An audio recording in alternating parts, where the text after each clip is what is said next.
We're taking off from the Kennedy Space Center, our multi-user spaceport. I'm Yves Lamothe, and we're cruising on the Crawler Transporter 2.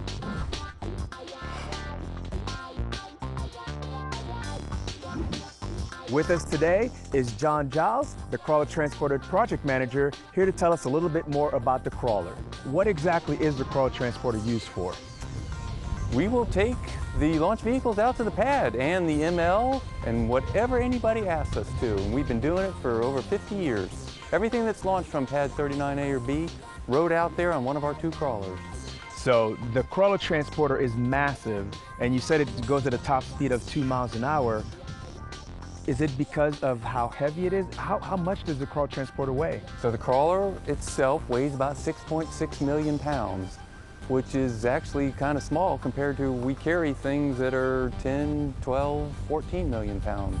So what we'll do is we'll travel underneath something. We'll go underneath it, we'll pick it up, like the ML, for instance, with a launch vehicle on board, and we'll jack it up, we'll take it out, we'll drop down to our cruising level, and then we'll go out to the pad on top of a specifically prepared crawlerway, which consists of about 1 foot of rocks, and then below the rocks are about 4 feet of hydraulically compressed limestone, and then below that is many feet of sand that's been compressed to support all of our weight. Another question is, how do you see in front or behind you with how big the Crawler Transporter is? So we will actually have a team of about 20 personnel that go with us the whole way out there that'll either be on board or walking alongside, and everyone will be on radios and in contact with each other, and the driver will frequently say, hey, somebody on the other side of the crawler, tell me how close I'm getting to this. So we have eyes all over it.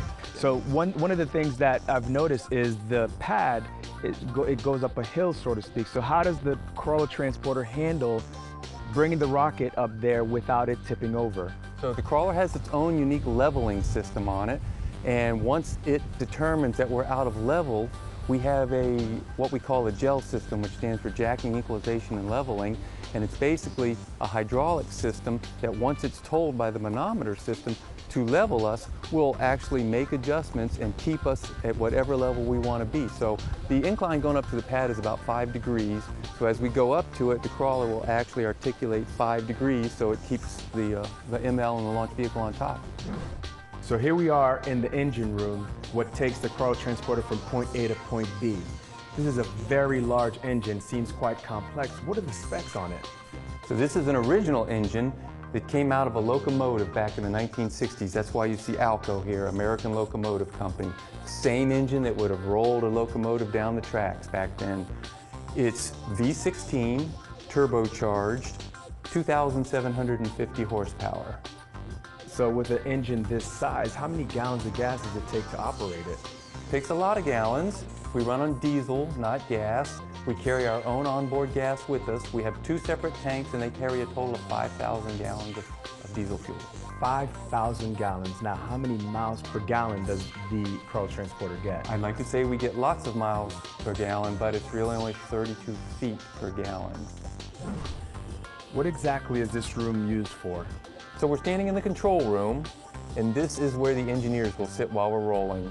And we'll have 3 to 4 engineers in here, and they'll all be monitoring these different screens. And on these screens, the engineers will see things like hydraulic pressures and the leveling system and steering and engine output and just everything we would need to control the crawler from in here.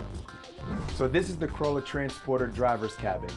Now, is there any specialized training required to be able to drive the Crawler Transporter? There is a lot of specialized training, and it probably takes at least 1 year to 1.5 years of on-the-job training and driving up the crawler to be able to be certified.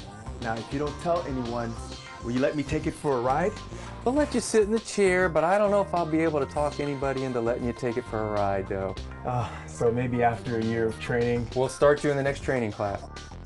Well, John, thank you so much for coming out and sharing some information with us about the Crawler Transporter. Once again, I'm Yves Lamothe from the Kennedy Space Center, our multi-user spaceport.